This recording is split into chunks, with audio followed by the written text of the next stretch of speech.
কিভাবে জিমেল অ্যাকাউন্টে 2 step verification চালু করবেন। জিমেল অ্যাকাউন্টে 2 স্টেপ ভেরিফিকেশন চালু করা একদম ইজি। চলুন আমি আপনাদেরকে দেখিয়ে দিচ্ছি। সর্বপ্রথম আপনি চলে আসবেন জিমেইলের অ্যাপসে। সো জিমেইলের অ্যাপসে আসার পর এখান থেকে আপনি প্রোফাইল আইকনে ক্লিক করবেন। প্রোফাইল আইকনে ক্লিক করার পর এখান থেকে আপনি একটা অপশন দেখতে পাবেন যে ম্যানেজ ইওর গুগল অ্যাকাউন্ট, এই অপশনে একটা ক্লিক করবেন। সো এই অপশনে ক্লিক করার পর এখন আপনাদের সামনে ঠিক এরকম একটা এন্টার পেজ কিন্তু চলে আসবে। সো আগে এই অপশনগুলো কিন্তু উপরে ছিল, এইভাবে ট্যাব আকারে ছিল। এখন এই অপশনগুলো আপডেটের কারণে নিচের দিকে শো করতেছে। সো এখান থেকে আপনি খুঁজে বের করবেন সিকিউরিটি অ্যান্ড সাইন ইন নামে একটা অপশন আছে।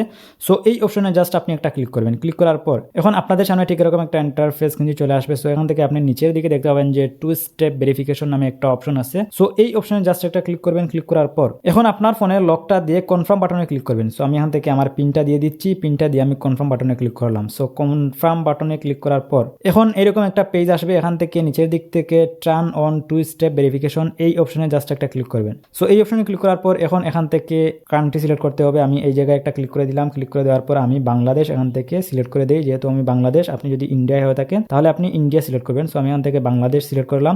সিলেক্ট করার পর এই জায়গায় আপনাকে একটা নাম্বার দিতে হবে, সেই নাম্বারের মাধ্যমে আপনাকে ভেরিফাই করতে হবে। সো আমি এখান থেকে আমার নাম্বারটা দিয়ে দিচ্ছি।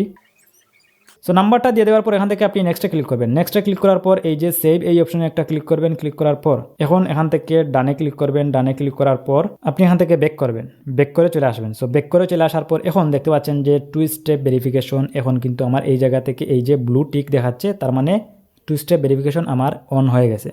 ঠিক আছে, তারপর আপনি এখান থেকে চাইলে রিকভারি ফোন নাম্বার অ্যাড করতে পারেন, রিকভারি ইমেল অ্যাড করতে পারেন। কোনো কারণে যদি আপনার অ্যাকাউন্টে কোনো সমস্যা হয় আপনি পরবর্তীতে রিকভারি ফোন নাম্বার অথবা রিকভারি ইমেল দিয়ে আপনার অ্যাকাউন্টটাকে আপনি ব্যাক আনতে পারেন। সো এই কাজটা করে রাখাই ভালো। তারপর এখান থেকে আপনি এই যে দেখতে পাচ্ছেন যে আরেকটা অপশন সিকিউরিটি কোড, এই অপশনে আপনি ক্লিক করবেন। ক্লিক করার পর এখন আপনার সামনে আপনার ফোনের পিন চাইবে, পাসওয়ার্ড চাইবে, আপনারা দিবেন, দিয়ে কনফার্ম করবেন। সো কনফার্ম করে দেওয়ার পর এখন এই জায়গায় আপনি কিছু কোড দেখতে পাবেন। এই কোডগুলো আপনি একটা খাতা নেবেন, একটা কলম নিয়ে আপনি নোট করবেন। কোনো কারণে আপনার ফোনে যদি কোড না আসে, অনেকের ক্ষেত্রে দেখা যায় যে 2 স্টেপ ভেরিফিকেশন অন করার ফলে কোড আসতে সমস্যা হয়। সো এক্ষেত্রে যদি আপনার ফোনে কোনো কারণে কোড না আসে তাহলে এখান থেকে আপনি এই জায়গায় যেই কোডগুলো আপনি পাবেন ওই কোডগুলো দিয়ে আপনি পরবর্তীতে আপনার জিমেইল অ্যাকাউন্টে আপনি প্রবেশ করতে পারবেন। ঠিক আছে, সো এইটা আমি আপনাদেরকে প্রত্যেককেই বলবো যে এইটা আপনার একটা খাতা নেবেন, নিয়ে আপনারা নোট করে রাখবেন। ঠিক আছে, আগেই সতর্ক হওয়া ভালো। অনেকের জিমেইলে নানান ধরনের ইম্পর্টেন্ট ডকুমেন্টস, ফটো, ড্রাইভ, অনেক কিছুই থাকে। ঠিক আছে, সো এই ছিল মূলত আজকের ভিডিও। সো এভাবেই কিন্তু আপনারা খুব সহজে আপনি আপনার জিমেইল অ্যাকাউন্টে 2 স্টেপ ভেরিফিকেশন চালু করতে পারেন। আজকের মতো আমি মিজান এখানে বিদায় নিচ্ছি। দেখা হবে পরবর্তী ভিডিওতে। আল্লাহ হাফিজ।